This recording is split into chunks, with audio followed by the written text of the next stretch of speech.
Good evening, everyone. I'm Romney Smith at WTOC for The News Now. Thank you so much for joining us. We certainly appreciate a little bit of your time as we give you digital updates of stories that we're working on for you right now across a lot of platforms. That includes our website, WTOC.com, the WTOC apps, Amazon Fire, Roku, Twitter, YouTube, and Facebook. And for those of you on Facebook, I see your comments and your emojis. We appreciate you guys joining us. So if you commute between Statesboro and Savannah, you've obviously seen those big construction barrels on the Georgia Highway 67. WTOC's Dal Kennedy has more on the construction update for you. Get behind slow-moving traffic on rush hour here on Georgia Highway 67, and 13 miles has never felt so long. But after years of preparation and paperwork, the project to widen this is underway. Orange barrels now line the road as crews clear the trees to make way for new lanes. Employees at Valleys say the two-lane road can no longer handle all the traffic. It stays busy all day long. Just in front of our building, we see collisions a lot just from pulling out of our parking lot. Georgia DOT will widen to 4 lanes all the way to Interstate 16. County Chairman Roy Thompson says that will make things better for drivers and likely grow business on the road too. It's a commercial corridor, so both sides of 67 is zoned, I think, highway commercial. So you're going to see a heck of a lot of development on 67. The widening will likely take 24 months to complete, which will mean delays and even more congestion through the process. But Christie and others will try to stay hopeful. The end result is definitely going to be a better highway, safer. We'll survive, we'll get through it. Thompson says he just hopes commuters will bring their patience every day for the next 2 years. In Bullitt County, Dal Kennedy, WTOC News. And while we're talking about the Statesboro area, WTOC sending a big happy birthday to our region's largest university, Georgia Southern University, celebrating 112 years today. The celebration on the Statesboro campus included music, games, and of course, plenty of food. Students we spoke with say they're proud of the school's legacy and roots and how it's even grown with consolidation to offer programs all across our area.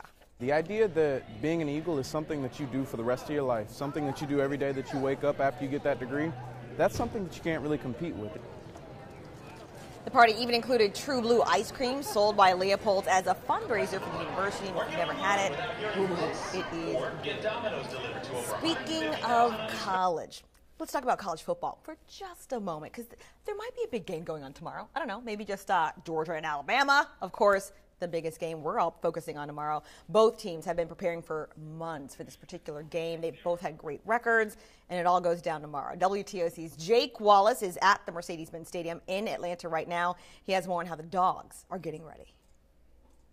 Look around this building and you can tell Saturday's SEC title game is set to be a spectacle, at least for most. For the Georgia Bulldogs, they say it's just the next game. The Dogs have a point. This has been the expected destination and the expected opponent all season long. Not to mention, this is the Dogs' 3rd game in this building in the last year. So while others may walk into this environment wide-eyed, the Dogs say they're remaining focused. I mean, it's not anything to freak out over, It's the inevitable. Everyone knew that this was going to, come up, and, we're ready for it. I mean, we've been waiting for it the whole year. We've had 2 games in here, so our kids will be comfortable as far as playing in here, and the atmosphere that is created, I think, is one of the most incredible atmospheres in all of college football. The Dogs and Kirby Smart had a walkthrough in this building earlier this afternoon. Kirby called it more of a formality, not so much getting used to the environment, just working on some things they've practiced all week. They'll try to put it to action tomorrow at 4 o'clock in the SEC title game. You'll see it right here on WTOC. In Atlanta at Mercedes-Benz Stadium, I'm Jake Wallace, WTOC Sports.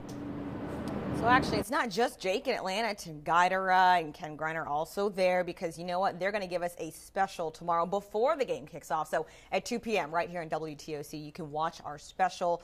We're going to talk all about the Dogs, their season, how they got to where they are. And then, of course, at 4 o'clock on WTOC, you can watch the big game. Should be pretty exciting tomorrow. I look forward to it. Anyway, guys, that's all we have right now for the news updates for you. Keep in mind, join us for news, weather, and sports coming up tonight at 11. Miss Dawn Baker's off, so you're stuck with me, but it's all good. We're going to have fun and get through it as we get excited for the Dogs tomorrow and the weekend, because Friday is almost over for those of us who are still working. In the meantime, if you always want to get caught up on our news stories, you can join us on our website, WTOC.com, as well as our social media pages. Until then, guys, I will see you later on at 11 p.m.